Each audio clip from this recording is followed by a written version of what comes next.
Hi praise lord paper యాక్టివిటీతో మళ్ళీ మీ ముందుకు వచ్చాను. ఈ యాక్టివిటీ కోసం కలర్ పేపర్స్ తీసుకోండి, లేకపోతే వైట్ పేపర్స్ తీసుకోండి. ఈరోజు 2 పేపర్స్ తోటి మనం యాక్టివిటీ చేసిన మనం 2 కలర్స్ వాడదాము.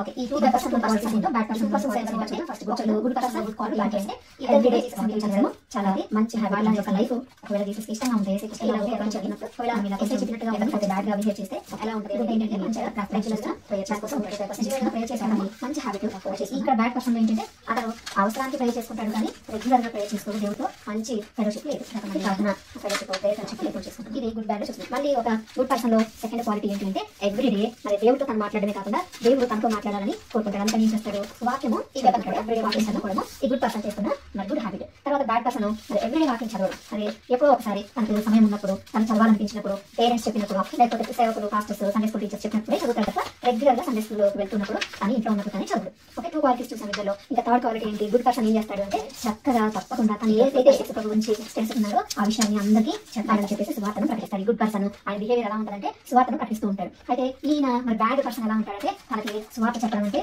భయం, తను ఎవరికి సువార్త చెప్పకుండా మరి తను మాత్రమే మందిరానికి వెళ్ళి తనకి ఇష్టం వచ్చినట్టుగా జీవిస్తూ ఉంటాడు బ్యాడ్ పర్సన్, బ్యాడ్ బిహేవియర్ అయిన పర్సన్. ఇక గుడ్ పర్సన్ దగ్గరికి వచ్చేసరికి మరి దేవునికి ప్రయారిటీ ఇవ్వడము, మరి తర్వాత పేరెంట్స్ కి ఓబే చేయడము, సండే స్కూల్ టీచర్స్ ఓబే చేయడం, బయట స్కూల్స్ వెళ్తున్న అక్కడ టీచర్స్ ఓబే చేయడం, తర్వాత హోంవర్క్ చేయడం, ఇవన్నీ గుడ్ హ్యాబిట్స్. సేమ్ ఆపోజిట్ లో ఉన్న ఈ పర్సన్ ఏం చేస్తున్నాడంటే మరి తనకి మరి ఎవరిని రెస్పెక్ట్ చేయడు, ఏదో మనుషులు కనపడితే మరి అలా మాట్లాడమే కానీ లోపల వాళ్ళంటే ఎవరన్నా కూడా తనకి ఇష్టం ఉండకుండా తన బ్యాడ్ బిహేవియర్ లో ఉంటాడు, హోంవర్క్స్ సరిగ్గా చేయకపోవడం, తన ఇష్టానుసారంగా జీవిస్తూ ఉంటాడు. ఇలాగా మరి వాళ్ళలోని క్వాలిటీస్ మనం చూసాం కదా. ఇంకా గుడ్ బిహేవియర్ ఉన్న వ్యక్తి ఏం చేస్తారంటే ఎప్పుడు దేవుడికి ఇష్టమైన పనులు చేయడానికి ఇష్టపడుతూ ఉంటాడు. ఇక బ్యాడ్ బిహేవియర్ ఉన్న పర్సన్ ఏంటంటే ఎప్పుడు కూడా తనకి నచ్చే పనులు ఎక్కువగా చేయడానికి ఇష్టపడతారు, అప్పుడప్పుడు దేవునికి ఇష్టమైన పనులు చేస్తూ ఉంటారు. ఈ విధంగా మరి ఇద్దరు క్వాలిటీస్ చూసాం. ఇద్దరు బిహేవియర్ వల్ల మరి మనము ఏం చేస్తామో మన క్రియలను బట్టి దేవుడు మనకి తీర్పు తీరుస్తాము అని వాక్యంలో చెప్తున్నాడు. మనం ఏం విత్తితే అదే పంటకు వస్తాం. మన క్రియలు ఎటువంటి మన క్రియలను బట్టి మనకి దేవుడు ప్రతిఫలమిస్తాడు. మనము ఏం చేస్తే ఏం విత్తితే ఆ పంటనికి వస్తాం.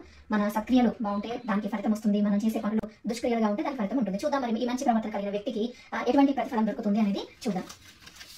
ఓకే, ఇతను ఎప్పుడు కూడా మరి ట్రూత్ ను కలిగి ఉన్నాడు, సత్యాన్ని మాట్లాడుతూ సత్యం కొరకు జీవిస్తుందో. ఓకే, మరి ఇక్కడ వ్యక్తిని చూస్తే మరి ఎప్పుడు ట్రూత్ కోసం జీవించాడు, సత్యం కోసం జీవించాడు. అయితే ఇలాంటి పర్సన్స్ ఎలా ఉంటారంటే యేసుక్రీస్తును సంతోషపెట్టేవారిగా ఉంటారు. క్రీస్తును సంతోషపరచడం వల్ల మరి పరలోక రాజ్యాన్ని కూడా వెళ్తారు. ఎవరు గుడ్ బిహేవియర్ ఉన్న వాళ్ళు, మంచి ప్రవర్తన దేవుని కొరకు జీవించిన వాళ్ళు. మరి ఇక్కడ మరి మనం ముందే అనుకున్నాం కదా బ్యాడ్ అని. మరి వీళ్ళని చూద్దాం, వీటిలోకి ఎటువంటి ప్రతిఫలం వస్తుంది అంటే వీళ్ళు ట్రూత్ కోసం జీవించలేదు కాబట్టి వాళ్ళకి చాలా ట్రబుల్స్ తో ఉన్నాయి. తర్వాత వాళ్ళు మరి టార్చర్లోకి వెళ్ళబడతారు. టార్చర్ అంటే మరి శ్రమలు వాళ్ళకి ఉన్నాయి. ఎందుకంటే ప్రభు తెలుసుకుని కూడా మంచి ప్రవర్తన లేదు, మంచి బిహేవియర్ వాళ్ళకి లేదు కాబట్టి మరి ఇటువంటి వారేమో టార్చర్లోకి వెళ్తారు, చాలా ట్రబుల్స్ ని ఫేస్ చేస్తారు. వీళ్ళేమో ప్రభుని సంతోషపెడతారు. చూసారు కదా, ఎవరి బిహేవియర్ బట్టి లేకపోతే ఎవరి యొక్క మరి జీవితాన్ని బట్టి వాళ్ళకి ప్రతిఫలం దేవుడు ఎలా ఇచ్చాడో మనకు కూడా మనం చేసిన దాన్ని బట్టి మనకు ప్రతిఫలం దొరుకుతుంది. ఈ యాక్టివిటీ మీకు నచ్చితే వీడియోని లైక్ చేయండి, ఛానల్ని సబ్స్క్రైబ్ చేయండి. Thank you so much. Praise the lord.